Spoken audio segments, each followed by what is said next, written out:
ready for the interview. In a few, get a cue live on the laptop. Watch what I'm gonna do. Welcome to the show. Let them know we got a point of view. Hey, yo, let's have a combo. Say what you feel, be real. That's the motto. Real talk, pronto. Dr. D, PhD, hit an intro.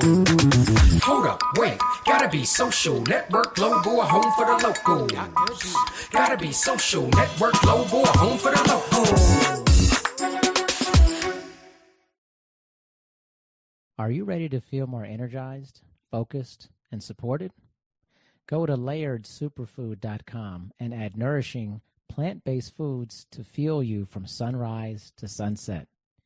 Use our promo code Dr. D at checkout to save 15% off your purchase today. Is your dog on the Nom Nom food plan? My dog Aries is definitely on the Nom Nom food plan. He loves it when I get a Nom Nom package out the fridge. In fact, it's funny to watch him because his eyes light up. He gets really serious, like straight like an arrow. He literally loves his food. It makes me laugh. Nom Nom's food is full of fresh proteins your dog loves, the vitamins and nutrients they need to thrive. You can actually see proteins in vegetables, beef, chicken, pork, peas, carrots, kale, and more. You just tell them about your pup, age, breed, weight, allergies, protein preferences. They'll tailor a specific amount of individually packaged Nom Nom meals, send them straight to you, store the meals in the freezer till it's mealtime. And they'll give you specific instructions on how to transition your dog from foods like kibble to always fresh Nom Nom. So isn't it time to feel good about the food you're feeding your dog? Order Nom Nom today. Go to the referral link, which is in the show notes, and get 50% off your first order plus free shipping. Nom Nom comes with a money-back guarantee. That means if your dog doesn't love fresh, delicious meals, Nom Nom will refund your first order. No fillers, no nonsense, just Nom Nom.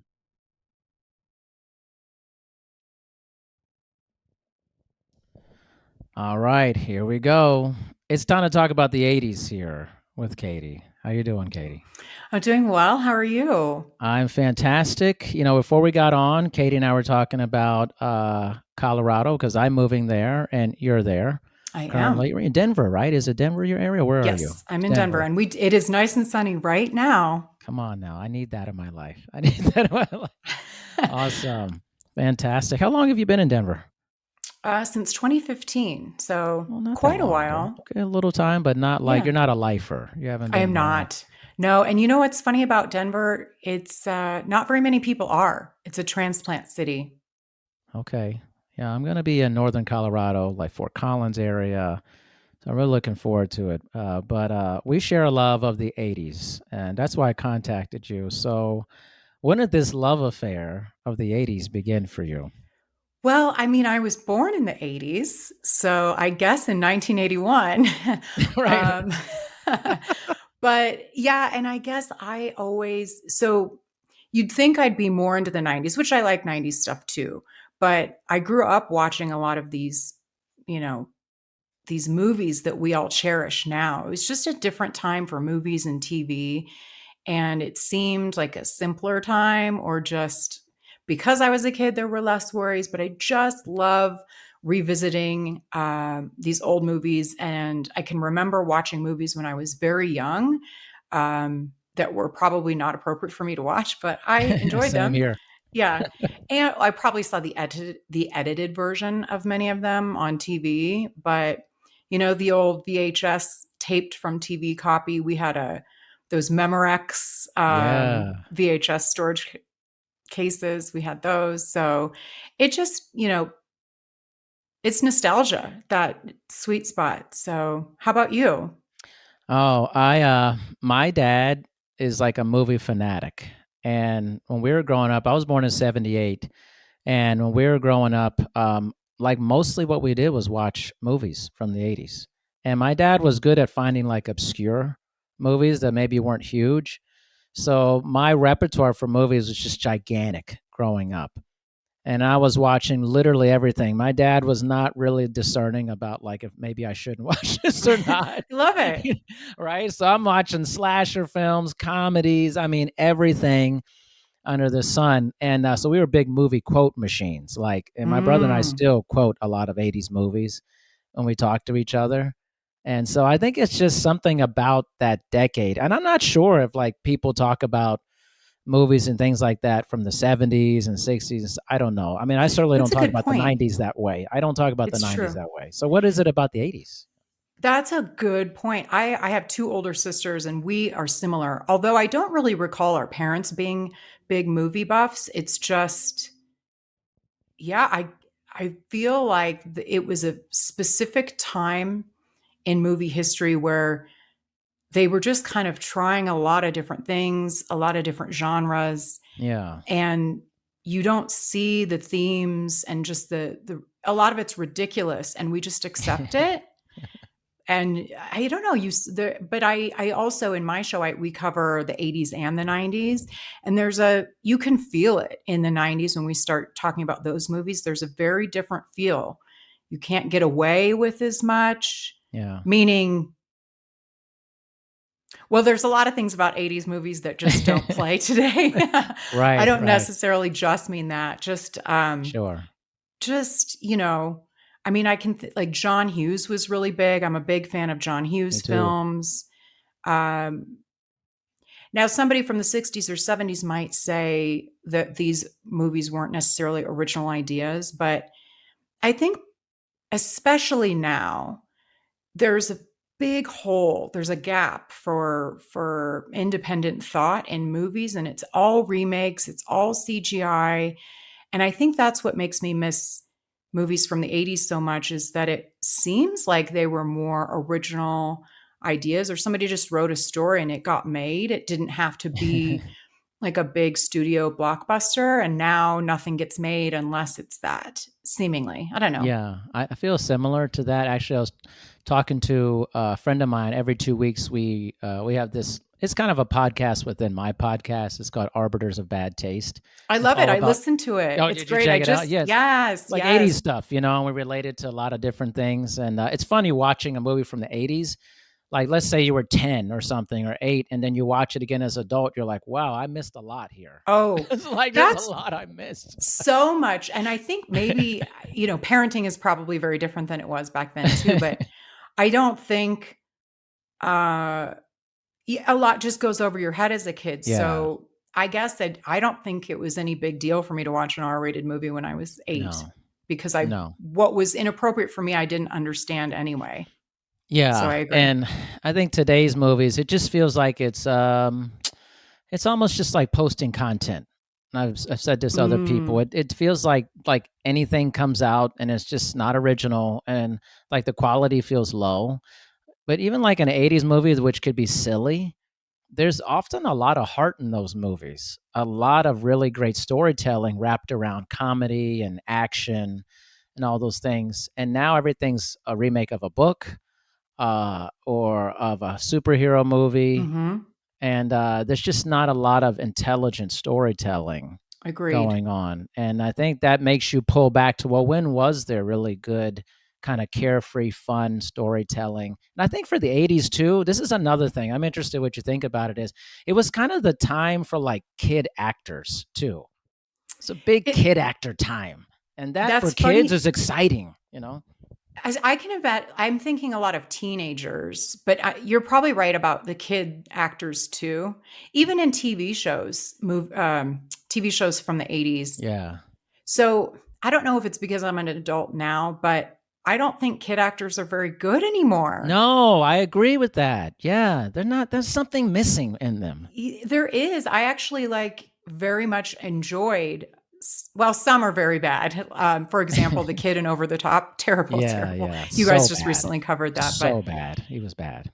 That's an exception maybe to the rule. But generally, yeah, kids and teenagers. And I don't like kids and teenagers in movies now. Like something changed. I'm not sure. I mean, I know I'm an adult now, but yeah, it seemed more authentic. Maybe. Yeah. It's hard to pinpoint. Maybe it's just a generation and stuff, but there was I just felt like the kids, I don't know, they were fun. Like I could relate to the kids. Mm-hmm. Even when I watch it now, walk back, I'm like, yeah, these are fun people. Agreed. And stuff like that. The kids were like really interesting and they're funny. And think about like the Goonies. All right. What a fun movie. Most humans have seen it, but the kids, and you see the adults now. You're like, wow, Sean Astin. I remember and then Mm-hmm. James Brolin, as Yep. the big brother, and you're thinking, wow, they did such a good job in that. That same movie today is not good if it's cast by current kids. It's almost too over the top. That how kids act today. Like I see what my daughter watches, and she's almost 12, and the Okay. acting in these shows is so hyper over the top. It's like they're being fake. It's like they're being coached to be over the top children. Yes, I think you did pinpoint it a little bit. The way that they're coached to be. Yeah. Yeah, and for me, it gives me an inauthentic feel, Yeah. and that makes me immediately not like it. I guess I just personally, I have a good like BS meter. I Yeah. feel like I can, and so anything that's inauthentic immediately gives me an ick. Yeah.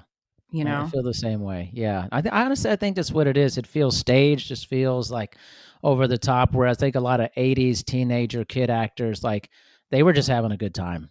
Like it Yeah. was, like I remember like watching, oh my gosh, like Corey Haim Oh, and the the Coreys. Coreys, right? Like I was into all their movies. I know some of it was Mhm. really dumb, but like I would just like, I was really into those movies for some reason. And I was like, oh, this is so cool.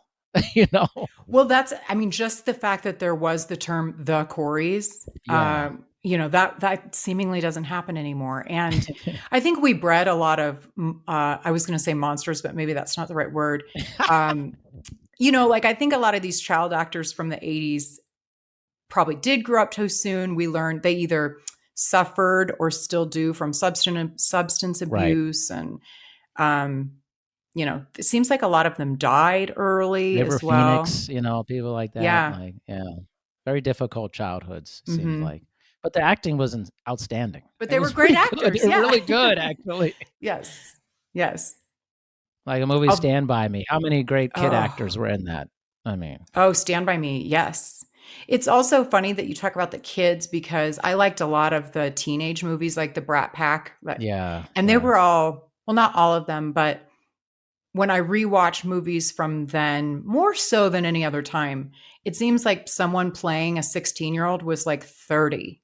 Yeah. They weren't actually kids. So I noticed that now when I watch movies, I'm like, that guy, there's no way he's 18. He looks No. like he's 35.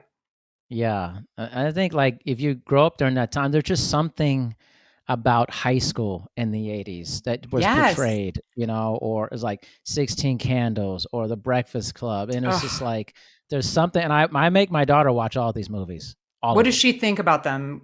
She loves them. She goes, there's something about this time that I think is really interesting, I have to give you so much credit. I love hearing, I can always tell, I'm like, you're raising her well because she's 12, but you're introducing her to these. And I feel like a lot of kids, I don't want to say most, but a lot of kids nowadays have zero, and there's something about it that isn't the flashy, overly produced, whatever they watch now. And so therefore they don't like it because it seems old or whatnot. And that bums me out because I remember watching old movies and if it was a good story, really appreciating it. Right. I recognized that it was old, and so you can only expect so much from it. But at any rate, I appreciate that you're introducing your 12-year-old to such classics. Oh, I mean, this started early at like 3 or 4. We were watching Ghostbusters, it was like her favorite movie forever. Ghostbusters, yeah. That's great. She just loved it. And like now she whenever she goes, well, let's watch a movie together, it'll always be like an 80s movie. She always wants to watch an 80s movie. Really? Yeah. I love that. Oh yeah. And I said, there's so much more to watch. Like I remember one of the second or third movies we watched was like Adventures in Babysitting. And yeah, to your point about kids, there were a lot with kids. I'm telling you, yeah, a lot of kid movies. And so, Don't Tell Mom the Babysitter's Dead. Oh, we were big into that with Christina Applegate. Like we were all over that movie. That might have been 1990 or 89. It's close. 89. It was on the edge, but it kind of still retains some of that whole thing. And man, just I feel like that's just like movies were, and there wasn't a lot of sequels in the 80s. Like a sequel was a big deal if you It had a was. sequel, right? It was like Back to the Future, Terminator type of thing. Like, but it was like a big deal to have a sequel. Everything's a sequel now.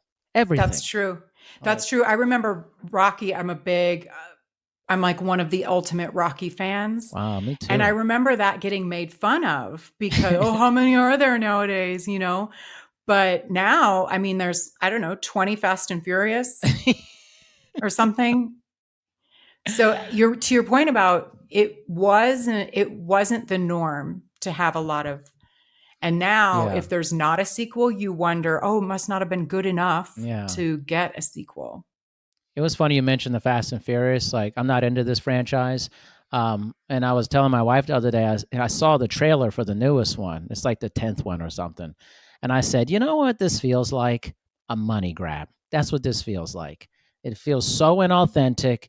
The actors literally look like they don't care. They're just like, this is a hit series. We're just taking advantage of it. That's it. I actually think it's rare to see a movie come out that is not a money grab Yeah, in today's I agree. movie landscape. It seems, and only those are, ones that don't make it to the theaters, really independent movies that no one hears about, therefore no one sees.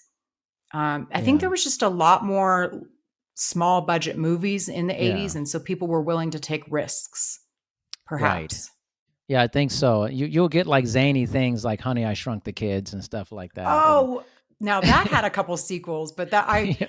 I loved those. Yeah, the Yes. original was amazing. I Mhm. really like that was another one I got my daughter hooked on and she just thought it was so much fun, And so I'm curious too, like beyond the movies, what is it that it's so funny? Like people have obsessions with the 80s. Like they just love that. What is it about that time period that people go back and go, oh, it's just like the best time? I'm curious if so even someone who didn't grow up in the 80s, like someone like a baby boomer, would they say that too, I wonder? Or is it just I don't because know. so for music, I think is that way. Kind of whatever your Music. Yeah. high school or college days, it seems like a lot of people, myself included, that seems to be my favorite. And I don't really enjoy current music Yeah, nearly same. as much. So I feel like maybe that's just a thing of getting older. But there is something special and specific about 80s movies and TV, I will say. Um, Good point. I do think that to some degree it was pre-internet. The world literally Mhm. was a little bit simpler. So Yeah. it was modern enough because the vast majority of inventions have been, aside from the internet, we had phones, we had cars, we had all of that. We just didn't have the internet. And so the Yeah. trouble that comes from that wasn't this like harsh layer on top of it. What do you think? Have you put thought into it? I have. I've definitely. I'm always about. I love digging deep on these things. I think the '80s is going to be remembered as a very unique period in human history. I know somebody's going to laugh at me saying that, but No, I think you're right. because I think it was about excess. It was about excessive weird fashion. It was about a lot of one-off music. Some great bands, and there's some people you never heard of after one hit. There was incredible movies. The financial system it was an interesting conversation during that time. Hmm. I think there was a level of freedom that is just I think, and it's tied to the internet. Like you said, when you said that, I was like, that's it. I think there was this ability to kind of just ingest life and just be good with it, like where it was, Yes. and not go, oh, there's this turmoil of the 70s and all these movements and things going on in the 60s, and then the more turmoil from the internet and the time of the 90s wars and things, and then the explosion of the internet in the 2000s and beyond. It feels like it was just this 10-year period, some bleed over, front and back, that Yep. just felt it was like isolating in a positive way. and that it was just like, and there was also the time of the 80s. I think the safety factor was different in life. A lot of 80s kids grew up being outside all the time and not worrying about having fear about being outside. And, your parents half the time had no clue where you were most of the time. You leave on your bike with the neighborhood kids and you come Right. back when the street lights come on or Right. for dinner or whatnot. No cell phone. So No you're cell literally phone. gone all day and your parents just trust she's alive. If she doesn't come back, Right. maybe I'll worry. But and you know what? People will say, well, the world is more dangerous now. It's not. In fact, No. the 80s was the time of the serial killer that they were snatching up kids. You know? Yes. And I'm thinking like I was gone like 12 hours a day out of the house in the summertime. And I had no clue what my mom was up to. I know my dad was at work, and I'm not sure what my mom was thinking about me during that time. I just know I showed up randomly later on and was hungry. She was probably glad to have you out of, she could do her own thing. Both of my parents worked. But then, on the weekends, if they were around or in the evenings, but yeah. I mean, I'm not a parent, and I just have dogs, but I am so overprotective. I think there is something different now. I can't imagine having a human child. It would, how do you, I don't know how you're doing it. It is, just like a constant worry. It's interesting. Like the things like I would never allow my daughter just to be gone for like 10, 12 hours. Like, I wonder where she is today. Like, it's like actually no parent does that because there's a huge stigma. Like, honestly, someone would call someone on you if they knew you were doing that. So I think there was just kind of this groupthink among people that, hey, this is okay. It was allowable. So I just think it was just this very small period in human history like this that had all these levels of really interesting different dynamics, all the way from economics down to raising children, to movies, to music. And we can't recapture that. For some reason, we just cannot. I don't know. I'm not sure we ever will.